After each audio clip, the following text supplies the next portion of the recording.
the American investment bank Lehman Brothers has filed for to demonstrations nationwide against corporate greed. The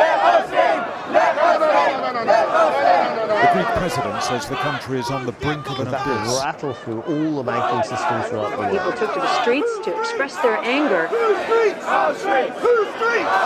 anti-corporate Occupy movement that flared up in the U.S. 3 months ago has spread across the globe. You are the 99%!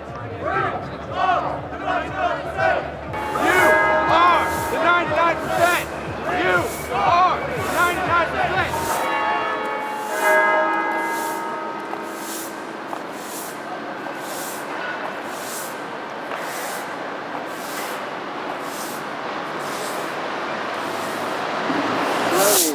So nice to see you. How are you doing? I'm fine.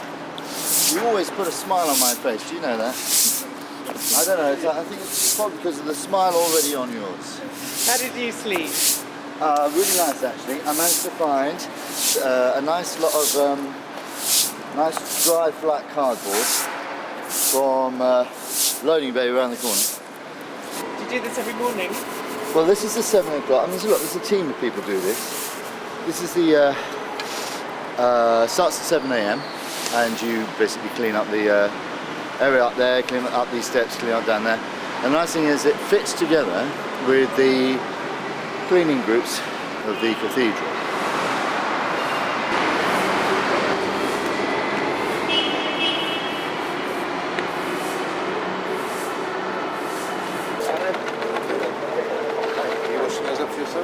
I guess it is. Yeah.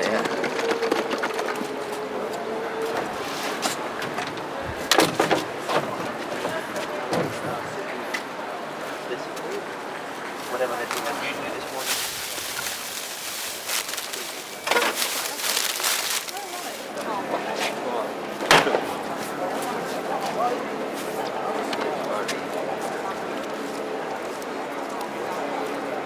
Do you want it?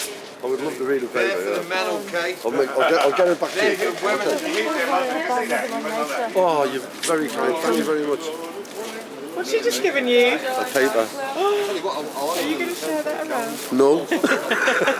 Are you going to take the plastic off even? No. I'm just going to hold it. It's the first paper I've had for 2 weeks. So what's the headline? That's the thing, isn't it? Hey, the headline is the bloody Greek Prime Minister, isn't it? Right, the G20 summit has failed. They failed to agree to a financial plan. Global recession is growing, so...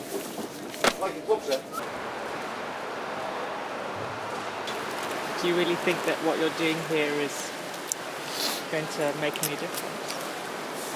Oh, it's already making a difference. I mean, at this stage, it's still unlikely that we will, prevent some vast collapse. But then at the same time, it's more of a possibility than it has been for fucking years, and millions of people, I think, are talking about it and thinking about it, and so who knows where we'll get to there. Welcome to week 3 of the occupation, everyone. If the rich truly love this country, they would make a sacrifice. If they were true patriots, they would say that for the sake of the country and the people, we will give up one of our houses, one of our jets, one of our luxury cars. It's easy peasy. The rich can help us get out of this crisis, and if they've got any morality and conscience, they should. Thank you. Any washing up water has to, particularly if it's got anything fat in it, has to be put straight into the sewer, but that is very easy because right behind me, over there, near to the loos, in the center of that area over there, is a drain which goes straight down into the sewer. So the message you're going to be getting is any washing up water goes straight into that drain, please, not those drains over there. And that's me finished talking about drains. Thank you very much. I I think it's a really exciting opportunity. My dream is that it's a way to expand and grow as a movement, to solidify ourselves in ways that aren't just at this camp, to link up with lots of other different movements, struggles, different groups, to make sure that we're engaging with different races, different genders, different ages, different backgrounds. It'd be really fabulous if we could have our own bit of land, maybe somewhere, and have permanent places to stay, and then go out and do little occupations all over the place and go out to the people that way, but always have a permanent base that we can actually live in and go back to if we have to, and just go out from that.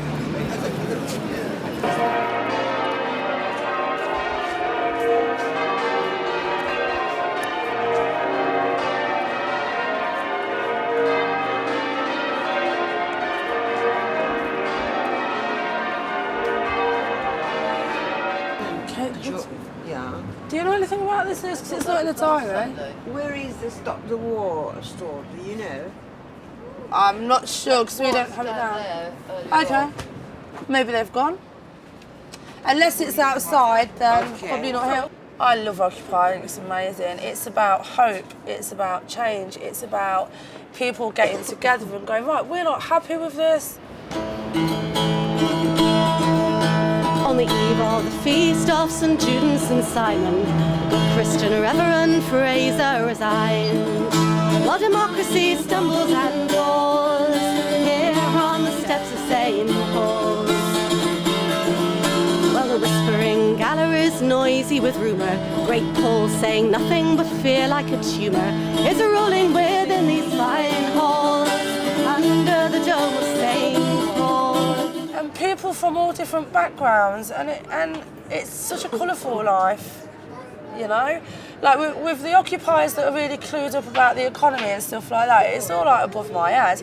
I know what's going on in lay person terms, and that's good enough for me. But some of them, like Jamie and others on the economics working group, I tried that for a bit, but I was like, well, over my head, mate, you know?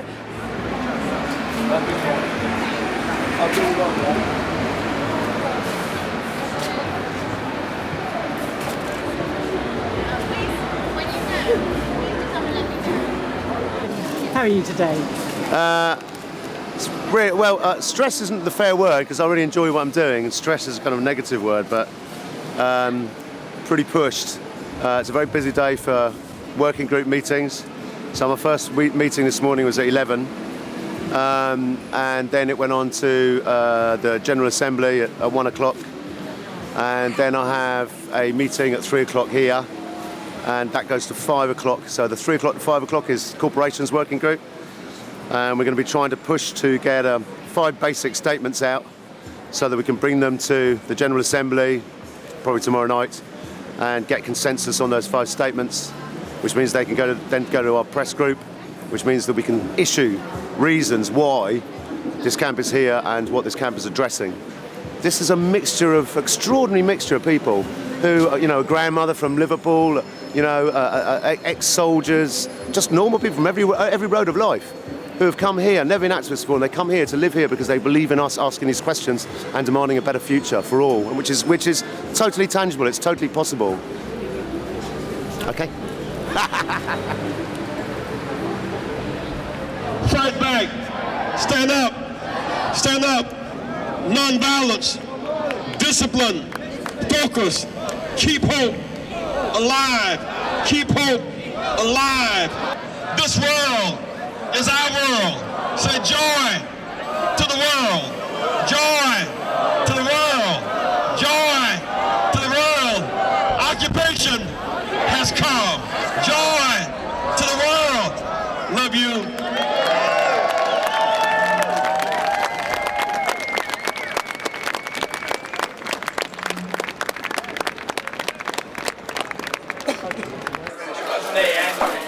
Law enforcement come out take law enforcement. This doesn't cover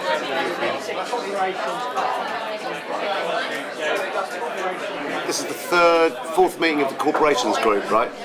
So the camp really needs, or the public needs, statements coming out from the camp saying why we're here, what we're standing for, what we want to change. What is really difficult, I don't know if you've seen this process, but you've got a working group like this, they work their asses off, and then they go to the GA, and you've got to get, it's a fucking nightmare, it's Block City, man, you know. One group would try and create a statement around tax avoidance, one group would try and create a statement around lobbying, stroke transparency, and another group, and the third one is a bit nebulous at the moment. It's sort of something to do with directors and executives should be held liable personally, social impact, stakeholder in society. That German thing, actually, isn't it? What was the phrase you used? Determination. The German model is that each company, each corporation has a supervisory board, which has higher status than the executive board, and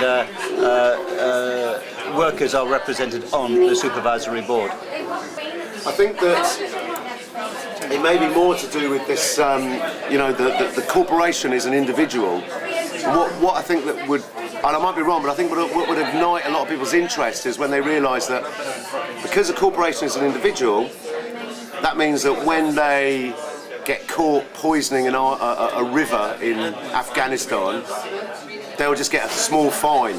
But the people who are responsible for it in the corporation, they won't get touched at all. So they get the rights of people, which they can use to fend off attempts to control them, but they don't have the responsibilities of people in terms of culpability before the law. Yeah. Instead of one statement, we can do one word. One what? One word. And it's transparency. Yeah. People are beginning to get this sense that, you know, corporate power is literally just like chomping up everything in its path, including our communities, our small businesses. Yeah, I'm not sure if psychopathic is the right word, but certainly sociopathic is the right word.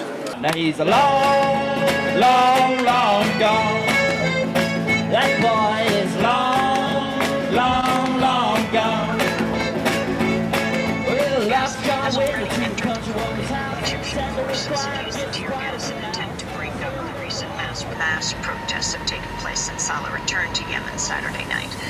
I promised the people in Yemen, the whole people in Yemen, women, children, all of them, I told them that after they announced that I win, nobody... So inspiring. It's like the best thing about the Arab Spring is that all these like amazing, empowered, intelligent, articulate, compassionate, courageous women like this are being shown to the world. The UN estimated Syrian security forces have killed at least 3,500 people, including 256 children. Since the pro-democracy protests began, one soldier testified he had defected after witnessing the shooting of a 2-year-old girl by an officer who said that he did not want her to grow into a demonstrator.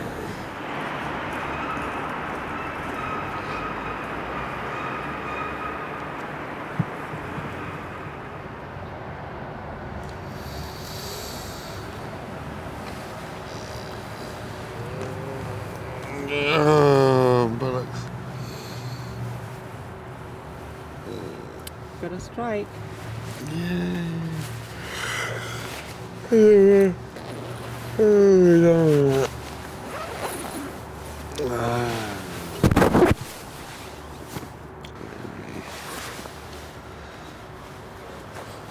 are you actually going there? Why is that all about? Why? To shut down the city. Can you hear? They're going to shut down the city. St. Mary Axe. Excuse me. Yeah, it is. Thank you. So, when they say shut down the city, what I'm hoping is we're actually going to somehow like pull the power for the city. The ones that we've been striking with, particularly a 30% pay cut from Balfour Beatty. It's basically the electricians across the country are getting hit with those level pay cuts, you know, to make the workforce competitive. And some images of some kind of SAS style operation as we kind of burrowed into some underground electricity control room, I think.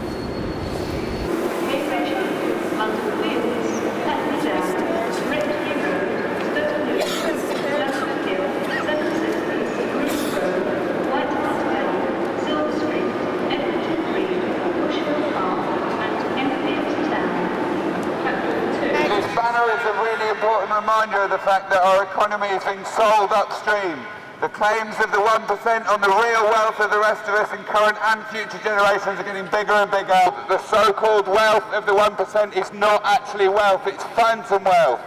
And it's increasing the claims, as I say, more and more on the real wealth that the 99% work to create. That's fine, I ain't got a problem with it. And I understand why you're here. The next train to depart from platform 15 will be the 0740 National Express service to Shenfield.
Hey Rafi, Caroline here from DA. WG, dwarf of... Oh shush. Yesterday, I'm on my way, but no bus is going to St Paul's today, so we'll be about half an hour with coat of arms thingy. Where are you set up? At front of steps. That was now. Where are you going? Just make a banner. Where are you making your banner? With What? words? Guys, it's 10:25. If you want people to go, then you need to do the announcements now. Or do you want me to do that? You want to do the shut off? Are you going to... So stressful being an activist, isn't it? Wake up at half 10, have some coffee. You know, get moving. Because Yeah, look, I'm not going to the thing because I don't think you're that there's no point. Like, we've got stuff to do here. But other people might want to go, so maybe go around. Like, I'm in my pants, or I would do it, but, you know, just shout out. No, I'm in my pants. Right. I need to get dressed. Just say, meet at bank at 11:15 for the... Say anything provocative. Mic check. Anyone interested in meeting up with the Reclaim the City group, please meet us at the Bank of England at 11:15. Reclaim the City group, 11:15 at Bank of England. Where's the sun? Where's the sun? On the first tab, there's no staples. The groups get together and then they always sometimes new people, you never seen them before and you don't have contact numbers for them. I don't know.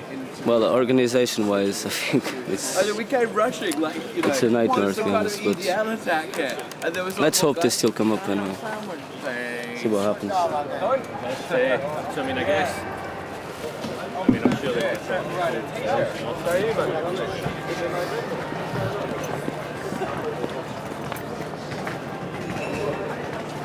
I think a lot of people are dressing up in suits and stuff, and they're going to be the only ones that are allowed in. We're going to turn away like normal people. Right.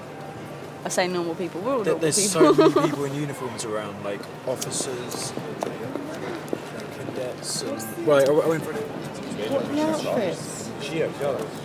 and I saw like people who had like suits with medals on and like, you know, really, really posh suits, their best like shoes that they shined up, and horses and stuff like that. So You know, I think the really sad thing is that they kind of protect themselves with charities and stuff to make it look like it's all fine because we've got charity floats. Yeah. Like, it's really not all fine.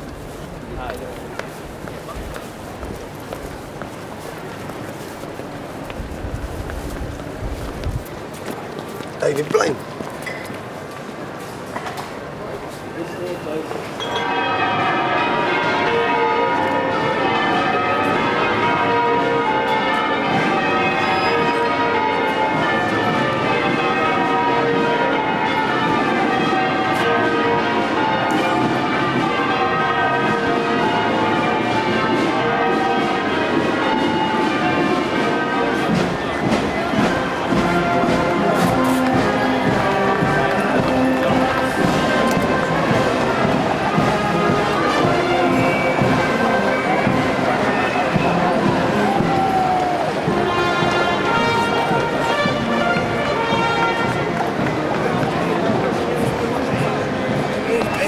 I don't like our sheep being carried I don't like them being carried around like that. All hail the great killing machines! Applaud! Applaud the killers! 1.5 billion people dead in Iraq. Why? Why? Have you fucking asked that question?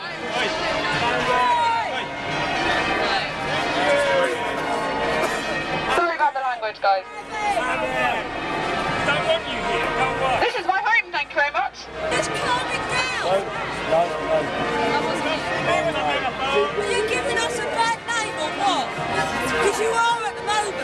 It's a public that are saying you're giving us a bad name. What on earth? This is why we're here, to protest against this.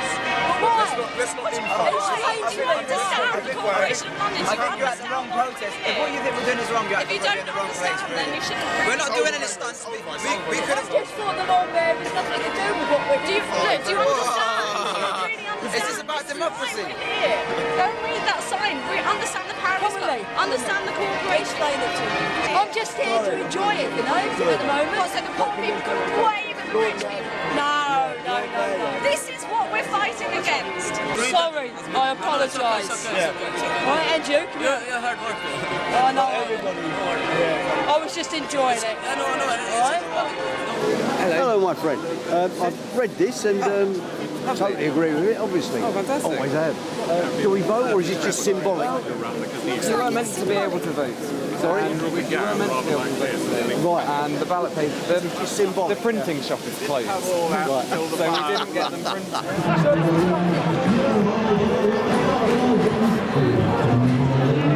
All this, what did Jesus do? Jesus, for God's sake, wasn't, he didn't know about contraception. So you can't sort of say, what did Jesus do in abortion, contraception? It's a non-thing.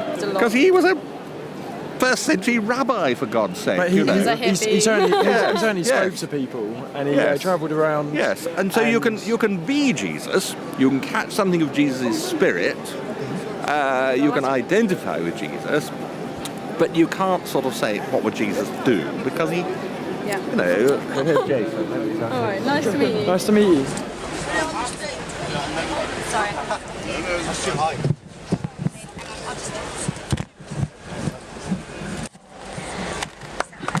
Thanks, Tanya.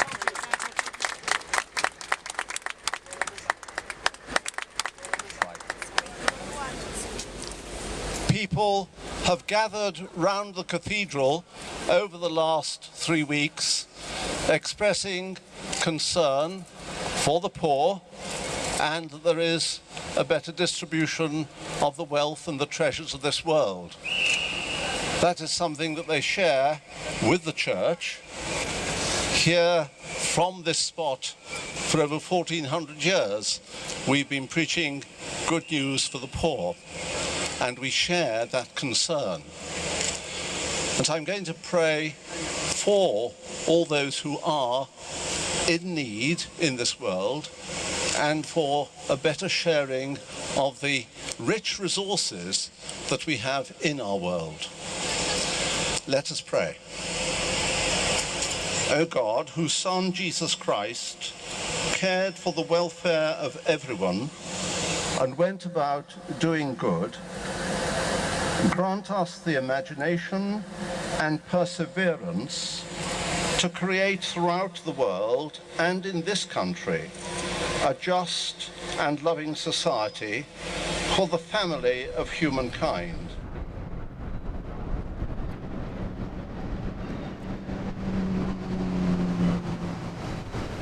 All right, so the first one, young fella.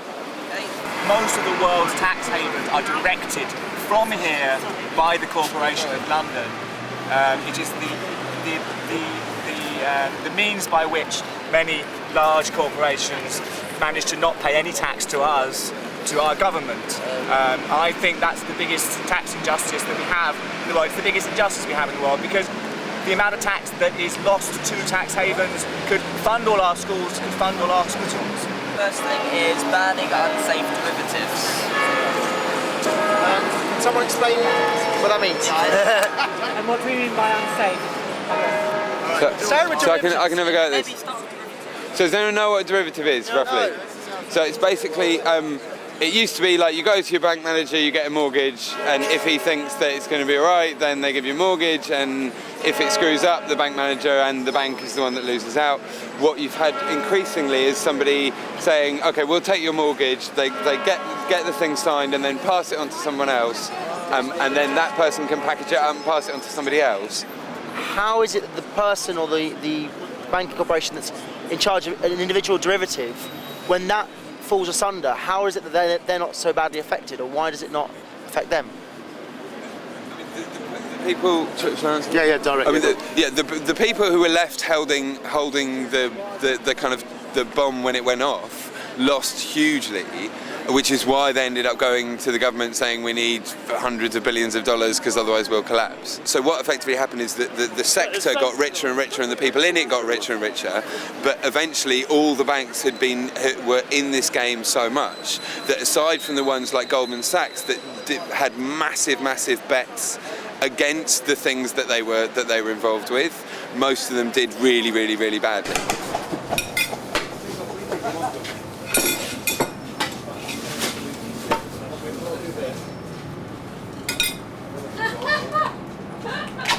Oh, put a bit of rice in there for me, Rick. There is enough. Yeah, there's enough. Get some. Just bulk this up, it's a bit. Jess, tell me now, do not come back in. It's going to be an info. Tell me now, babe. Okay. Once you walk in, we all want to walk in. Alright, I won't come back in until dinner time. How long have you been here? 3 weeks, roughly. Where did you come from? The streets. I'm homeless, so I'm not here just so I can get free food now, because I can get food anywhere. I could make. Before I was here, I used to beg up to £20, £30, if not more, a day.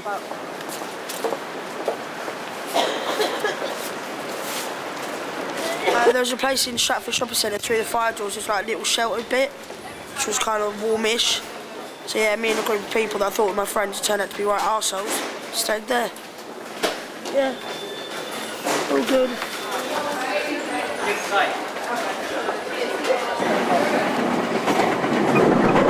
So, tell me about how did you hear about the protest? What happened? Well, actually, I heard through my friend who's also homeless, because he wanted to go up to the Cathedral, and I tried taking him to where we wanted to go, which was where I wanted to go, which was Leicester Square. But he made me come to the protest because he wanted to see what it was to actually see it for himself, because he saw it in the newspaper. The funny thing is, when we got there, I was quite rude and abusive to him, because all I saw was a group of people sitting on the floor, listening to someone talking through a microphone that looked like a bit of a twat. What kind of things were they saying? Oh, I can't remember. I was just shouting, fuck off, fucking loads of them. I was just being abusive. And then when I spoke to one of my mates from the streets, who told me what it was actually about, I realised that I'm part of the 99%.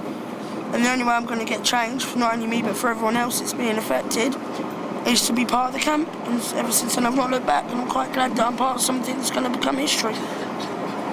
Did you come and stay that night? Yeah. Wow. What was it like? It was alright actually. I was shocked straight away at how much of a big family they all were, and I'm now part of that family. And most people I thought were twats are now actually my friends I get on with. So you should never judge a book by its cover. The next station is Piccadilly Circus.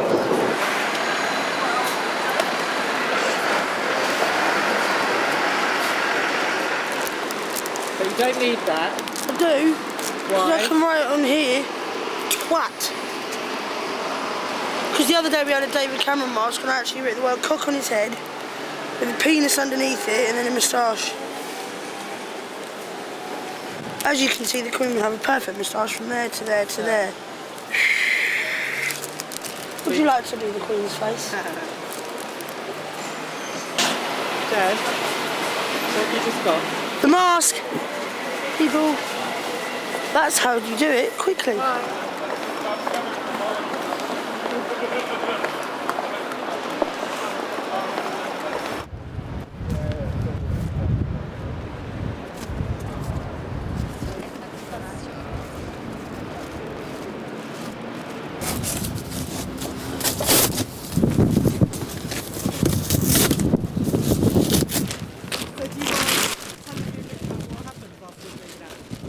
What happened Since our last conversation about your life? Well, things have changed quite a lot since then. Everything here kind of moves at like, I don't know, at least twice the pace that normal life would move at.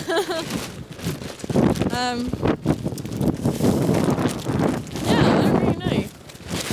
Stuff's going well with Dave, I hope.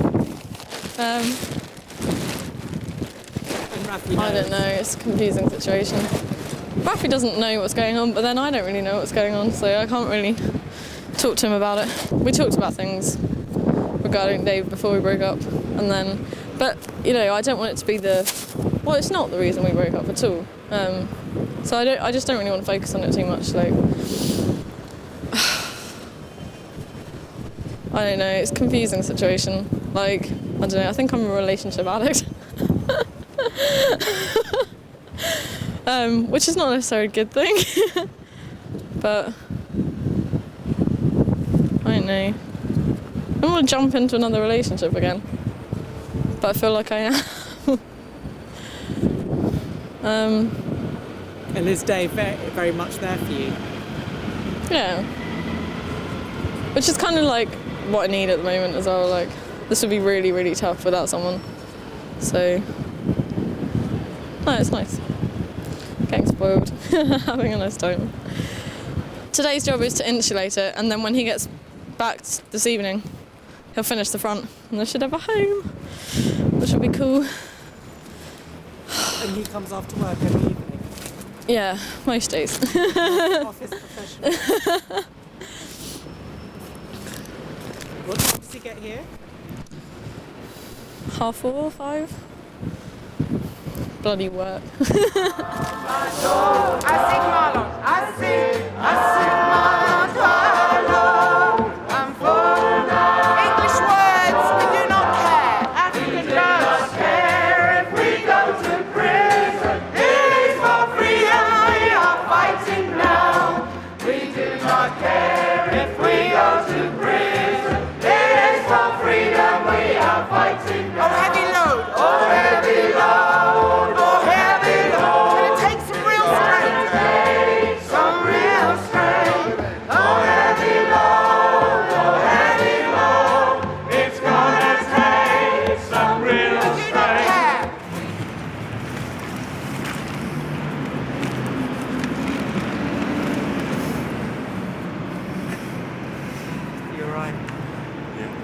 Sleep. Hello.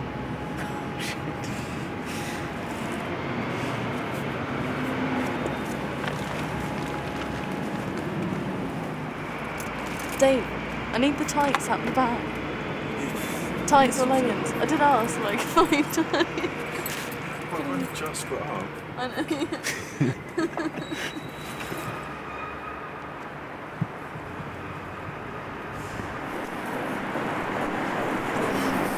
What are you teaching today? I'm teaching.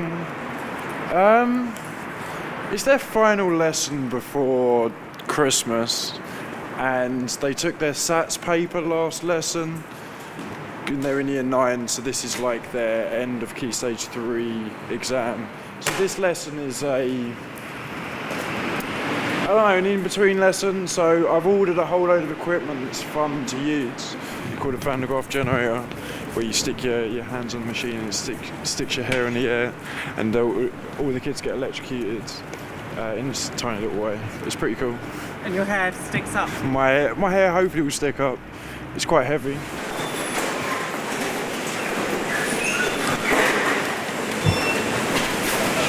Why you all be cozy at Christmas? It's going to be a warm, festive break. Hasn't it taken its toll being occupied teaching, really? No, I think I generally turn up to school really sort of inspired and enthusiastic because I realise like the importance of education and like how important it is to them. I think potentially I do say some stuff to the kids which I possibly shouldn't. You know, trying to encourage them to be aware of the financial situation and and what's going on in the world with the politicians. I think that the kids enjoy my lessons, and I often will sit in other teachers' lessons and just help the kids. And I very rarely take a free period because I can't be bothered to like sit in the staff room by myself.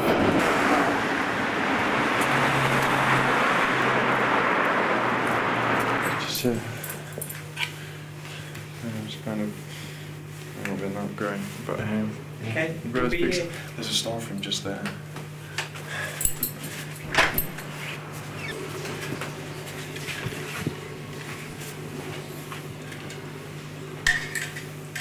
The kids say that I have girl shoes.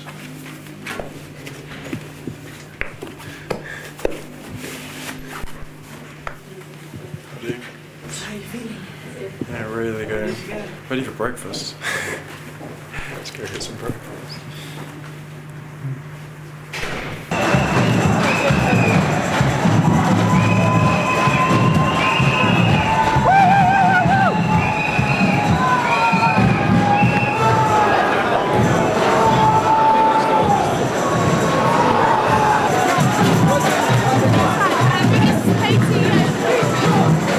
Which company? Extractive. Hey, come in!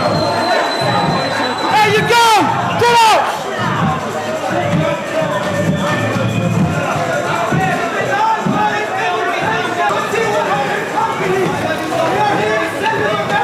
Out you go!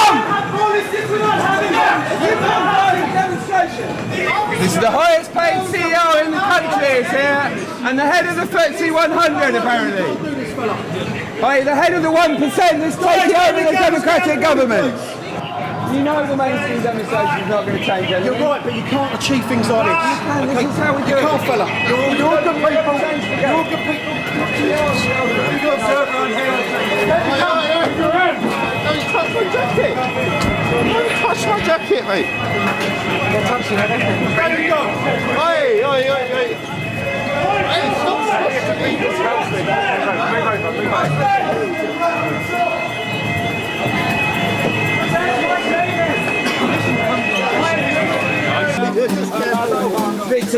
Fucking shit going on. And until the colour of a man's skin is of no more, seeing if I can't stand the colour of his eyes, I say, oh. What the fuck are you doing? Enough, Richie, I told you enough times, enough. Why do you hear me? Why the fuck was that, man? Jesus, what the fuck are you trying? Both you guys, leave me alone. Fuck off, all of you!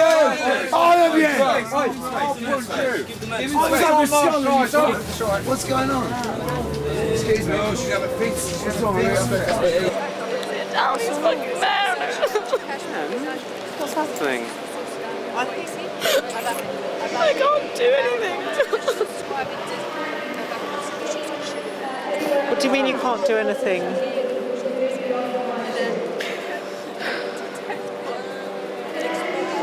Can we, I want to leave you both alone, but can we just go and have a cup of tea and discuss a practical way forward with this? But if this was anywhere else, not on this camp, I'd go straight to the police. But, like, it was the "you're not going to scream, are you?" like in my ear that was the really freaky bit, to be honest. And then like when he followed me, Connor heard it. Like there were loads of other people around that heard it. Like yes, there's St Paul's junkies and a health hazard. I mean, you know, it's really focusing on the negative aspect. I'm sure we have got junkies here. We've got junkies in the middle of the city, in any city. But it's like at least I see it, that at least we're dealing with it. They just seem to want to brush it under the carpet like they don't exist. They don't treat them like human beings. And while, you know, I accept there are some behaviours that we can't actually put up with, we can't sustain as a camp, there are other options, you know, before that we're trying to work with so that they can be inclusive or included. And in a lot of cases, it's actually helped to change people's behaviour. You know, they're turning around their lives by becoming part, because they feel like they're part of a community. Well, what became extremely apparent quite quickly here was that there was a need for some support for people who were struggling with things. And I spoke to a few different people, and the best person I think I've spoken to is Michael, the nurse from First Aid, who's fantastic, and he said that welfare should have been there from day one. It's just equally as important as first aid, kitchen, info, and everything else. And we are a month, 5 weeks, 6 weeks behind everyone, and we're struggling to get people with energy, knowledge, skills. Well, the knowledge and skills, they're all there, but it's coordinating them. Right. How are you doing? I'm all right. How are you? Recovering and. Yeah, I'm feeling a little bit like it's kind of. I'm questioning why I'm here at the moment. Me too. Yeah, it's not really why I came here anymore. I'll never stop doing what I do. You know, love is my life. Whether you're putting your energies into the right place. Yeah, it's just getting diluted a lot here because it's like it's just so much to contend with, so much challenging. I feel like I need to go away somewhere, just really quiet and write. Like consolidate everything and bring out through the verse and just come out with some We've all had the same great sort of new feelings, poetry or haven't we? something. Particularly, I think the women, it affects them greatly because we're outnumbered, and we carry it. And we carry that energy. That's why welfare we're is so desperate. receptive. It's crazy. This is such an amazing opportunity for change, but it's just being so corrupted by the thing that destroys families, communities, tribes. Alcohol always destroys everything. It's so dark, the alcohol in the city, for some reason. It's just like the people are so addicted here. It's like they're just, it's really aggressive and destructive, and keep people awake all night screaming and shouting, you know, and people are working so hard and they just want to get some sleep so they can work. It's hard, it breaks you in the end. I went nuts the other day and I put up all these signs everywhere. So many signs, piss heads, piss off. I was just like, I just had enough. And I just was so wrathful. I went around and just kicked all these people off site and left myself. I just thought, there's one last purge before I go, because otherwise these people are going to destroy this movement.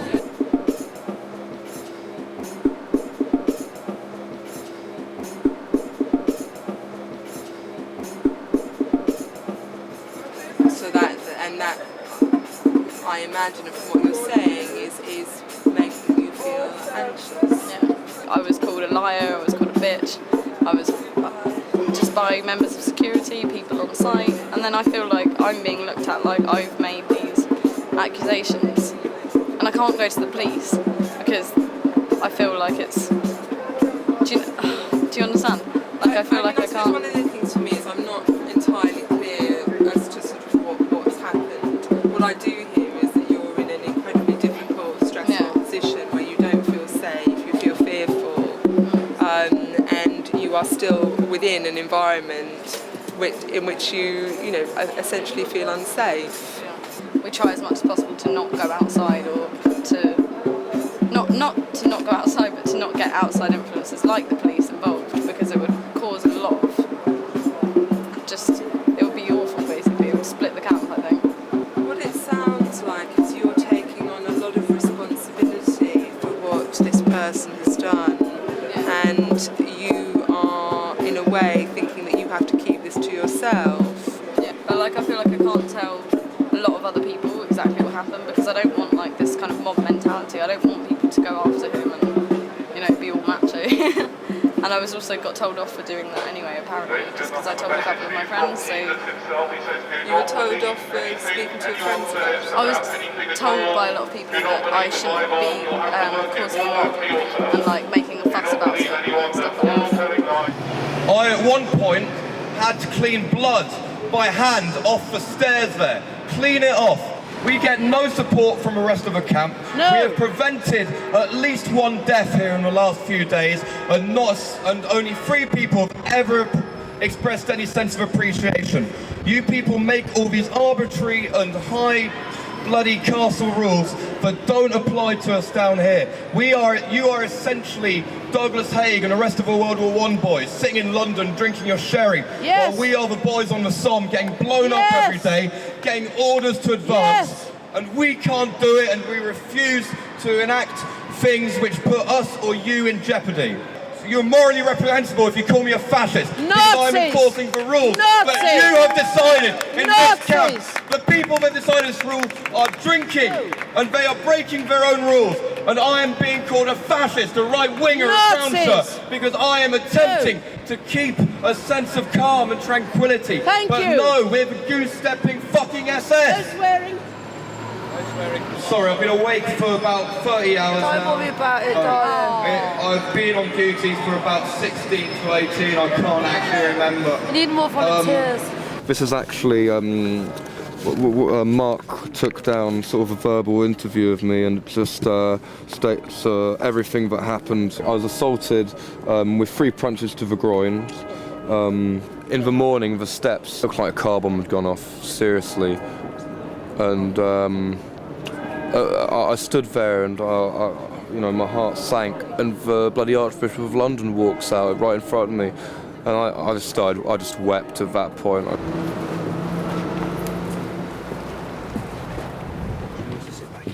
So I'm going to start with good afternoon, welcome to the first show, Voices of Resistance on Resonance 104.4 FM. My name is Felix Gonzalez, I'm a freelance journalist exploring threads from the rich tapestry of environmental and social justice. Dan, George and Tilly, who are active Occupy LSX occupiers. That's awful. It is. Have you actually written that? You've actually thought that out and written it down, thinking it was a good idea. This wasn't just off the top of your George, head. Tilly. Active Occupy occupiers. Okay. I like it. Yeah, it's great. Leave it in. Who are Occupy LSX occupiers? Residents. You can't say Occupy and Occupiers in the same sentence. Who are residents? In today's show, our discussions will be exploring the sometimes clandestine and artistic challenging world of what is activism. And we're going to... What? Felix, you really should not write these things when you're not sleeping. The clandestine world of activism. Of what is activism? What is activism? I don't know what that means. I'm just adding a little bit of... It means you cling onto a truck trying to get into England from France. Throwing cloaks down. We'd like to sort of kick off with... George will. No, I'm not going to start with George. Tilly. Hi. Hi, Tilly. Which news headlines grabbed you? The London Evening Standard headline really just spoke to me when it said that we're all HIV-riddled smackheads. That was a good one for me. It all came out of someone who'd bought a sharp spin. And yeah, we're going to buy sharp spins because it's the responsible thing to do. I mean, the council do it themselves. You go into public toilets and they've got blue lights so you can't see your veins, and yet that's not all over the Evening Standard. Occupy London is a microcosm of society, so there are going to be people there which will have a use for sharp spin, whatever that use may be, whether it's diabetes or whether it is drug abuse. There's a need for it, and it would be irresponsible for us. I mean, we're damned if we do and we're damned if we don't. If we buy a sharp spin, we're suddenly all smackheads. If we don't buy a sharp spin, then we're irresponsible and a danger to society. And we don't all have HIV. I was alerted by a couple of the residents of Occupy who had actually been directed by the police from other parts of London to come and live at the Occupy site. They do that a lot. They send all known individuals to them, people that are known to the police for certain reasons. They like to send them along to us, and they tell them, oh, there's free food, which is true, there is. So they come along, we give them free food, they can come to the welfare tent, but it just takes up a lot of energy and a lot of time. We don't want to turn these people away because they are victims of what we're protesting against, and we can't turn them away. But But just to actually come back on that, the relationship between media and activism, that the one thing that you can pretty much guarantee, except for the odd remarkable George Monbiot article like the one called Sucking Our Brains Out Through Our Eyes recently about advertising, the reality is that 99.9% of the time, the one thing we can guarantee is not going to get mentioned in anything we get into the press is precisely what Jake was talking about, namely the massive control of information co-opted by the 1%, effectively. The kind of critiques of the worldview that we've been internalising since we were tiny on numerous different levels, psychological, emotional and otherwise, in such a way as gets people to really start believing in the need for and the possibility of thinking outside this box of our general conditioning and beginning to feel what it might be like to engage as part of a collective. In the last couple of weeks released the statistics that in the next 5 years we will build the infrastructure that will take us to absolutely catastrophic spiralling climate change which will destroy life as we know it. So there is an absolute present need for people to imagine themselves differently. George needs to shut up. No, I don't think it's that bad that he keeps talking. It is developing his character, but I think that unless we manage to stop him from talking so much, we should embrace it.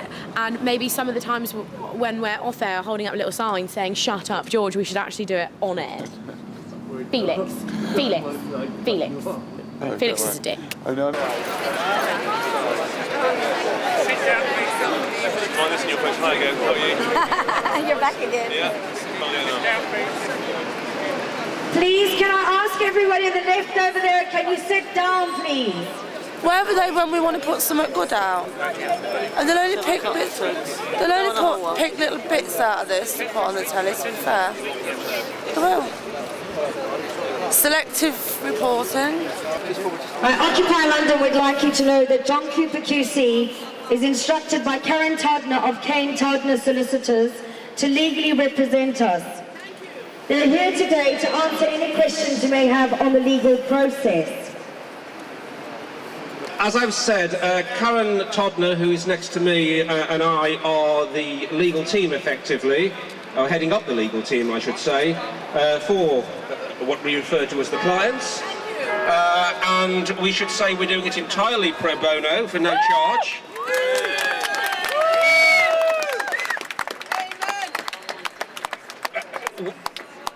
We've been involved in giving advice, not just, for instance, on the forthcoming court case, which seems, as the clock's near striking 6 o'clock, to be inevitable, but advising also on health and safety issues, ensuring that we all comply with the law, not only with health and safety, but with other matters as well, and making sure that the respect and responsibility that you've all shown continues in the interests of your case. So I want to hand over to Karen, obviously, who's going to be one of the driving forces behind what's going to happen in the next few days, and she and I will be working closely together to make sure that the interests of our clients are fearlessly defended.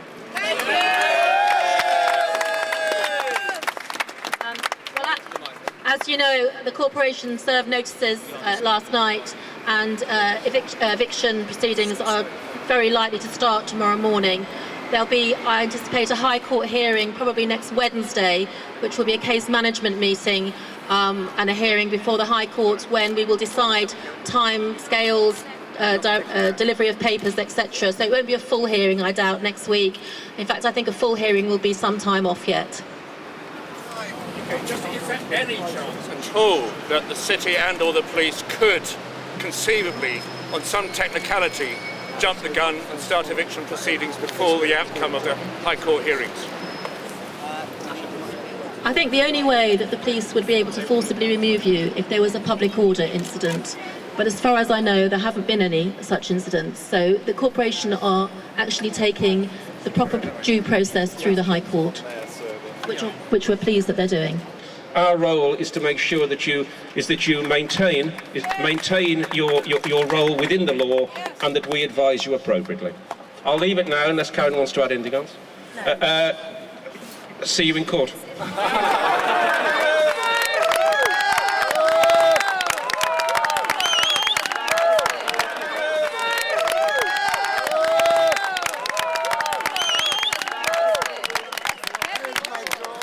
If you've got something in your heart, is it a long distance from there to there? It's not far, is it? Are you okay about it? I'm scared. How's that? Thank you. I'm scared. I'm worried a bit. There's nothing they can take from me because I haven't got anything. People say, oh, they can make your life a misery for the rest of your life. Well, do you know what? They are making my life a misery and they're making everyone else's life a misery, and they'll continue to make everyone's life a misery for the rest of their lives. It doesn't make any difference, does it? They'll just do it in a different way. It's just got to be done. It's got to be done.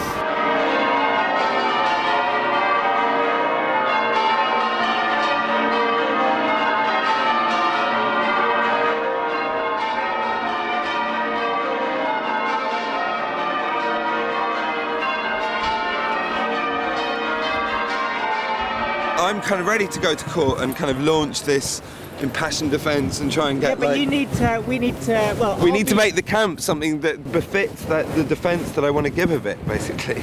Exactly. I.e. just make it what it was before people started succumbing to spiritual temptation, basically.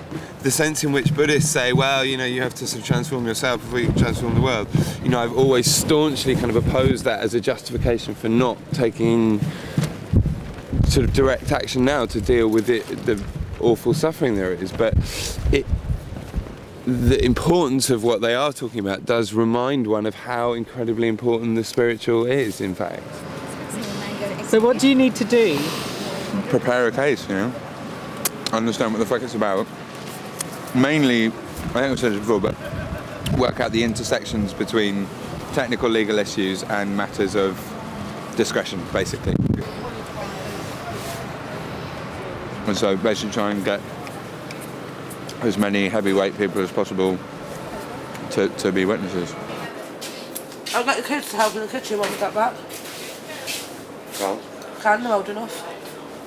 Can't. Why? Fire. Fire? No, We ain't but even got the any truth fucking is, gas. seriously, honest to God, you won't have a baby to health and safety. Oh, they can wash up. Can't they? Health and safety. Yeah, I'm telling you, princess. they can wash up. I used to live here by myself, but then What do you mean you used to live here by yourself? I've been homeless for 12 years. Okay. I woke up in the morning, I've seen all these beautiful tents with beautiful people in. I thought it was part of the church faith. And then I had a chat with a few of them, and then he said it was a protest of it. I went, whoa, I was bewildered by it. And all it's been over has been peaceful, it's been beautiful. And now, I'm actually turned into a protester. When you say living here, whereabouts are you living? In the church doorway, at the top of the steps. Gosh, that's a beautiful home. It's amazing. I have the biggest church and the biggest home in London. All these people think they're so wealthy. I am the wealthiest man in Britain. Chemist is that way, isn't it? Where? Which way? I swear there's one that way. There might even be one this way.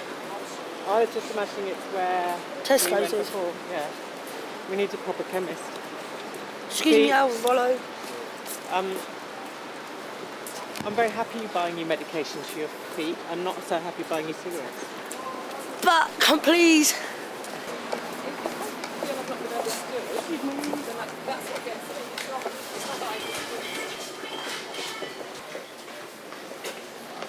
I need to do it now because it's really hurting. Yes, you know, that looks like, to me, like you've got a... real bad infection. Yeah, I think that's more than...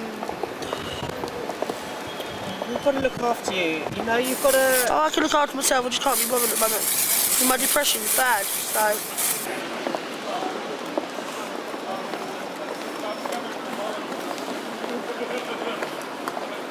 Get twinges in my back.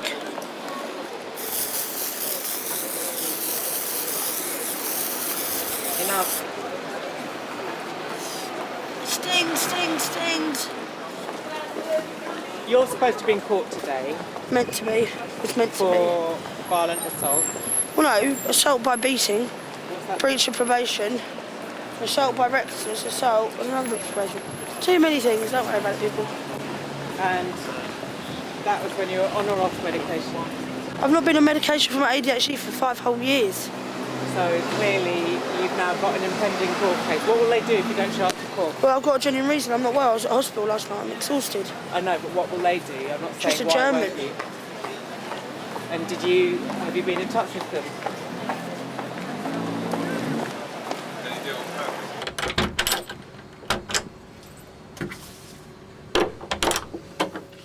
Morning.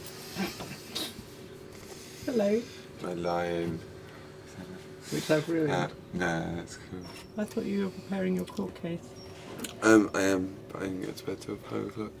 Doing it. And I got an hour and a half sleep the night before that. So. And there is obviously something inherently kind of absurd about, you know, given the issues that are at stake in this movement, to be saying, oh, well, because these people have to walk around a tiny bit that they wouldn't have had to do otherwise, that's somehow kind of legally relevant. It seems absurd, you know.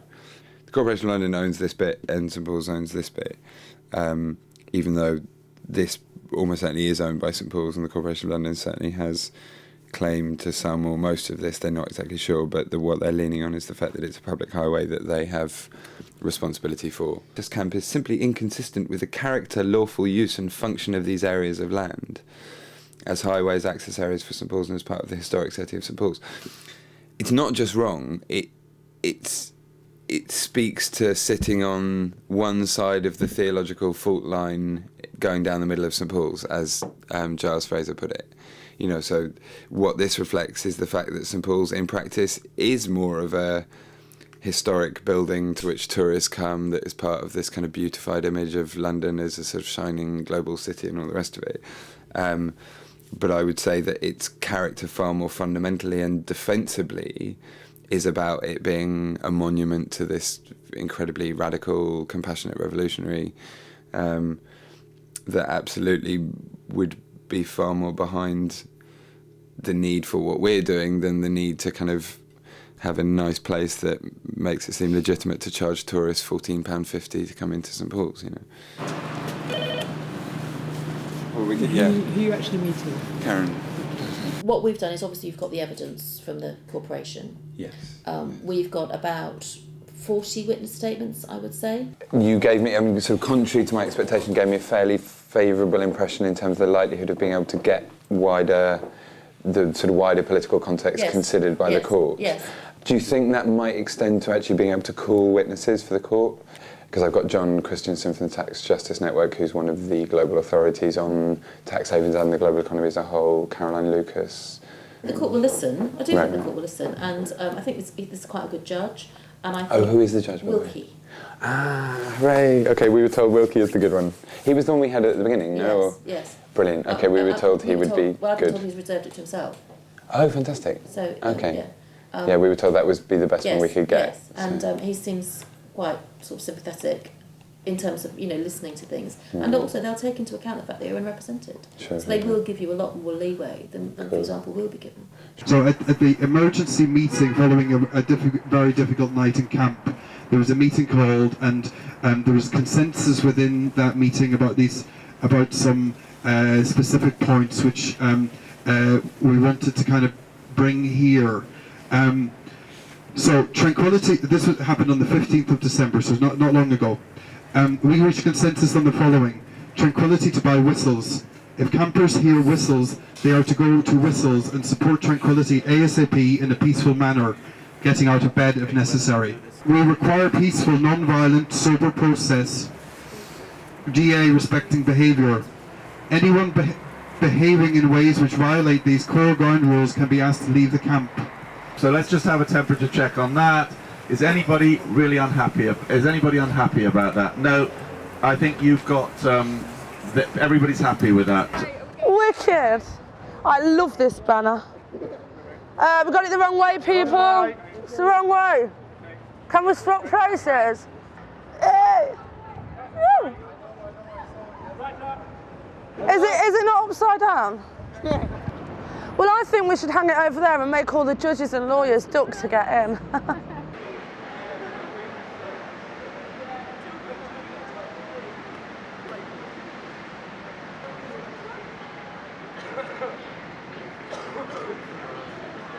Oh, we're just across the road from the Royal Courts of Justice, or Courts of Injustice, as I fondly call them these days.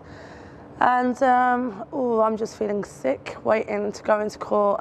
They're arguing about a few tents, and they're arguing about it. You don't see them arguing about social injustice. You don't see the City of London talking about its own corruption. I'm worried about the homeless people that we've been taking care of. I'm worried for them physically, but I'm worried for them emotionally as well, because, like me, it's changed a lot of things in my life. Some of them have gotten involved in the Occupy as such, but what they have had is human contact, which one of my beliefs is what's wrong with the world is there's not enough humanity from one person to another. And really, to change the bankers and the financial systems, you've got to reach hearts and minds. And it's a big problem of egos as well. But I mean, I'm so worried for the homeless.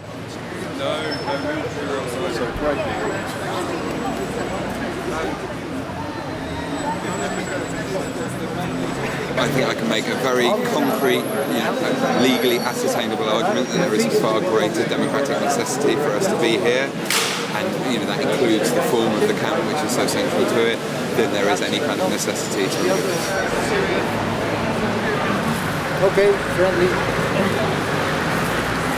It's the political substance that the movement is about, and they're trying to frame it. I mean, they're letting us get this stuff on the record, which is good. It's better than nothing. My feeling is that when people complain about health and safety issues and also about crime, inequality is a direct cause of both of those on a massively bigger scale. And this is my main argument. Well, so you've written a book on inequality. Can you tell us about some of the consequences? Basically, what we're talking about is that all the health and social problems that are more common at the bottom of the social ladder are worse in societies with bigger income differences. Anything from twice as bad to 10 times as bad.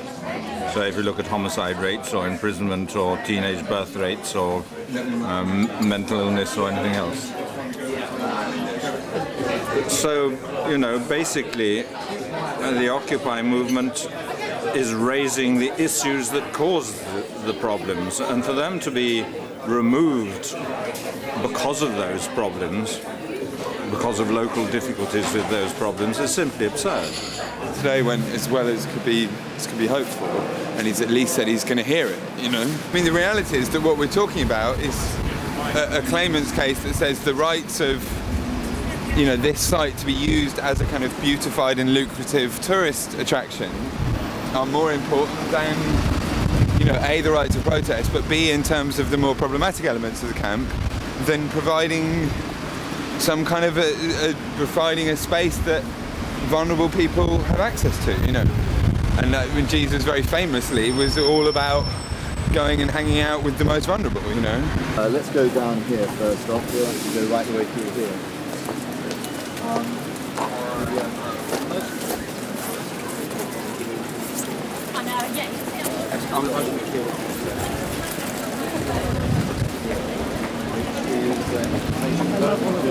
We have working groups that cover all of the areas of the logistics of the camp and also all the politics. So as far as the politics are concerned, things like environmental, things like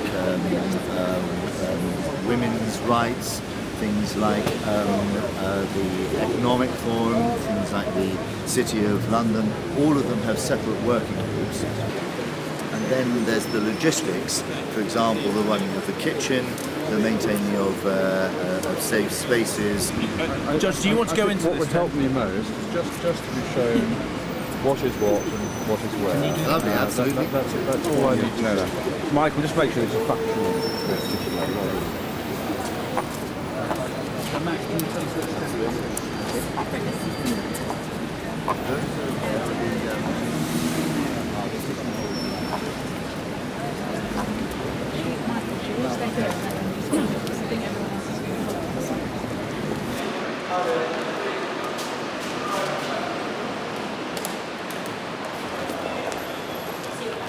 All right, George.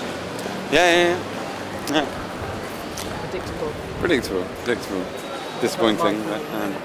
My clients believe that a full consideration of the parties' competing interests have been given by the courts. Throughout this process, the seriousness of Occupy's message has never been questioned. It was recognised by the trial judge and by the Court of Appeal, especially when they took the trouble to read the Occupied Times newspaper. The Occupy message has raised issues of extreme public importance. This dysfunctional system needs to be called to account.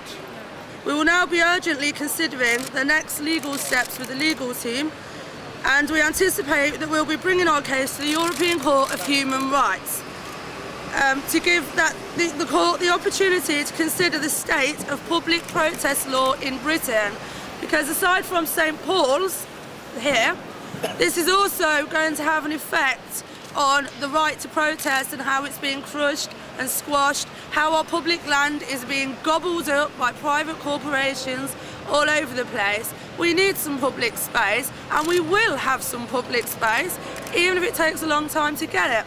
The public support for the message we're sending out and the things we are trying to change, that is what makes it so important. And we are not done by a long shot. Thank you. The right to protest is not simply about being able to go out and make a point once. It's about being able to pursue that principled point until sensible change comes about for the benefit of everybody. Thank you very much. It's an emotional time because this is our last weekend here. And there are people here who have slept here every night for 104 days. And when you read the Daily Mail and the Evening Standard saying, "Scum, get a job, look at a mess," I'd like to see any of those journalists try and sleep here for more than 3 days. It's hard work. It's been incredibly hard work for all the people working here to keep this going. It's incredible determination, and it's founded on the same single vision. We purely want economic justice. We purely want to change this balance between the 1% and the 99%. We have only started. Watch this space and get everyone to come and join us. Revolution! We have people here that are vulnerable, and I care about them, and the City of London won't commit to telling us. I'm just really emotional now. I'm just tired and emotional. I'm worried about so many of them. There's so many good people. Is it too much to ask for a bit of change? Like, is it too much to ask that everybody can just have enough? Not more than they need, just enough. Is that too much to ask for?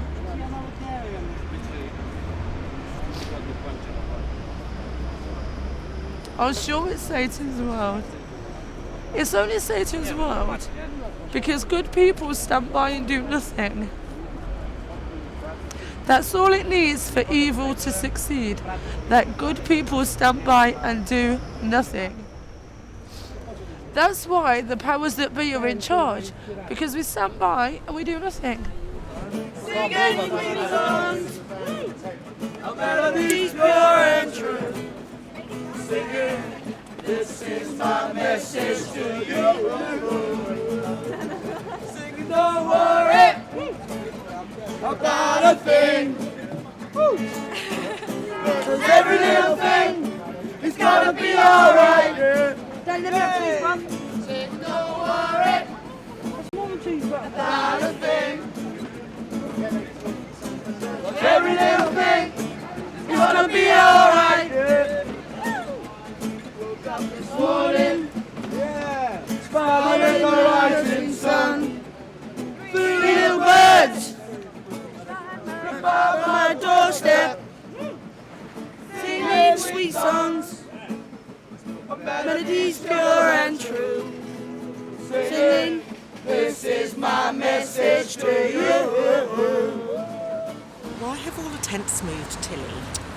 Because some people decided that it would be a good idea to put all of the tents in a heart shape, so that when the bailiffs then come and remove them, they're destroying a heart. symbolism or some shit. It clearly not really worked very well, but it's just been something to do during the day instead of spending all day speculating about whether there's going to be an eviction or not. And you've been busy doing something. Oh, I've been so busy clearing up for George's tent. It was a health hazard. Like, the bailiffs would have had to call environmental health in with full hazmat suits to come and sort out his tent. It was awful. I had to clear out 3 bags of just utter rubbish and crap. I cleaned the whole tent. You cleaned the tent? I cleaned it, and we have dry, clean sleeping mats. That's and I put all your amazing. crap in bags for you. Do you think there's going to be an eviction tonight? No. Why? A lot of police have been working all day with the footballs. Plural, Carling Cup, North London Derby. They're all over the tubes and stuff. I don't know, I'm not sure it's practical. And there's no particular reason to do it Sunday night rather than it's effectively a weeknight, i.e. people are coming to work tomorrow, so... And the Queen isn't coming till next Wednesday. Do you think they're definitely going to want us gone by the time the Queen comes? Yeah. How do you think the eviction's going to play out? This is good. Can we smell something so selfish? I have no idea how the eviction's going to play out. How do you want it to play out in an ideal George land? Ideal George land, thousands of people would descend onto the balls, we'd sit down, Joan Baez would come, take time off her tour and join the assembled throng singing We Shall Overcome, and it'd be like 1968 again. George, this Costa cup outside the tent, is that tea or coffee or piss? Okay.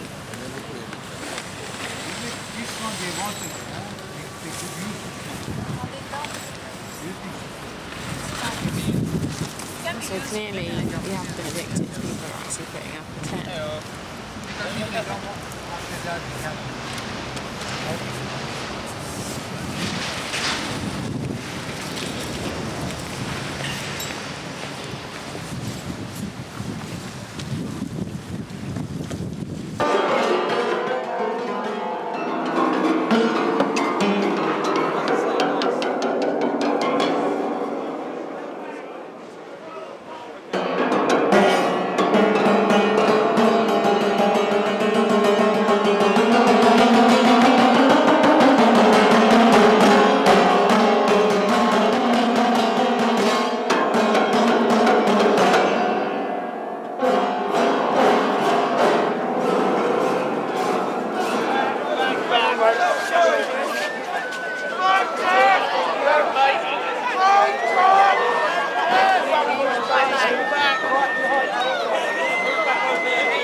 Calm down, sister. Just take a piece of it.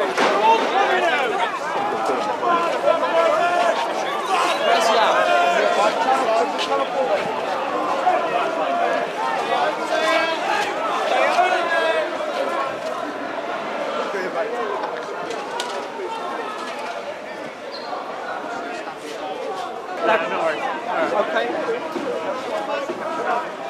This is what a fascist place looks like. Nobody comes in here, okay? That's it.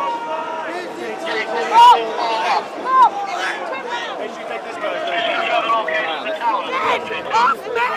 Get the fuck! Get off!